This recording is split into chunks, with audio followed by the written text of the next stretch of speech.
Hi everybody, I'm Hannah Faye. Welcome to my channel. Today we're doing another Tech Tues/Wednesday. So I just found out about something called digital fashion, which is just a digital rendition of clothing. According to Wikipedia, digital fashion is the visual representation of clothing built using computer technologies and 3D software. I like comparing digital fashion to skins in video games.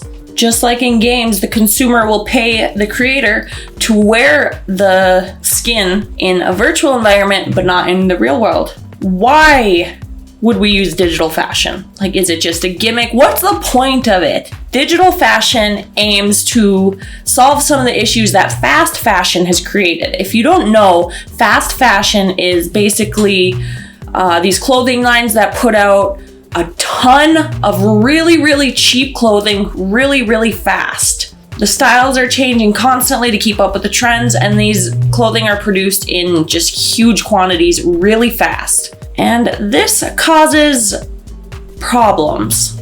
A lot of times these clothes are produced in developing countries that don't have good regulations, therefore workers get exploited, local environments get polluted because they just dispose of their materials. However, like I said, no regulations. I mean, some workers literally have died because conditions that they work in are so bad. Factories just fall apart. Sometimes people have been crushed under just the ceiling caving in. Also, they ship these clothes across the world, mostly to the US and other countries, and they do this by boats or by planes. And obviously all that travel also negatively impacts the environment. And then after the clothing is worn, what do we do with it? Well, if it's in good shape, we try to donate it usually. But the thing is that these thrift stores are so overrun with clothing, they have way more donated than they can actually sell. So they end up just disposing of it. So a lot of our clothing ends up in the dump. And let's not forget that the pandemic really also changed things. Fashion shows couldn't take place, so designers had to kind of come up with new ways to keep their company moving, you know? This is their livelihood, this is what they do, they make clothes. So they turned to virtual fashion shows. To be fair, it was not during the pandemic that digital fashion was created. It's been around for some years now, but it really did gain popularity in this last year. Now we're seeing a lot more options and a lot more companies that are forming just to produce digital fashion. What's the point in buying an outfit for a picture? So I know I'm guilty of looking at a shirt and being like, dang, that would make a really cute Instagram picture. That would look great on Insta. And that's why I buy the shirt. I feel like a lot of people do this. I know a lot of influencers just will buy something or get sent clothes from companies and they wear it once for the picture and then just get rid of it. So digital fashion obviously could be a great tool for people who have that mindset. And especially right now because people still aren't really going out as much as they used to, but yet people are still sharing a lot online. It kind of makes sense to have a digital wardrobe right now if fashion is important to you. I mean, you might be a no-nonsense Steve Jobs turtleneck every single day kind of person, and that's totally fine. This just doesn't apply to you. I just hope you find this interesting.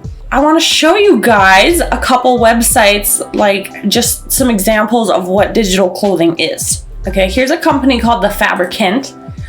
I actually downloaded some of their clothing and I'll show you what it looks like. But this right here is basically this is it. You know, this is the whole gist. As you can see, they're on like invisible 3D models.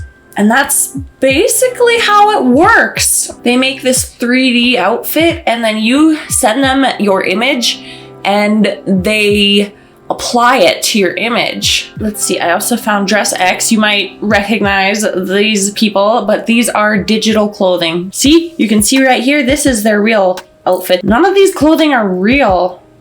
It's all digital. Yeah, and it comes in like a huge range of cost options. You know, this one's $275.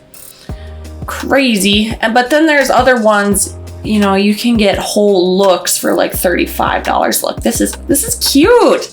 Like I look at these things, I'm like, dang, if I had money, like disposable income, I would probably try this stuff out. Unfortunately, I don't right now. But It's just crazy.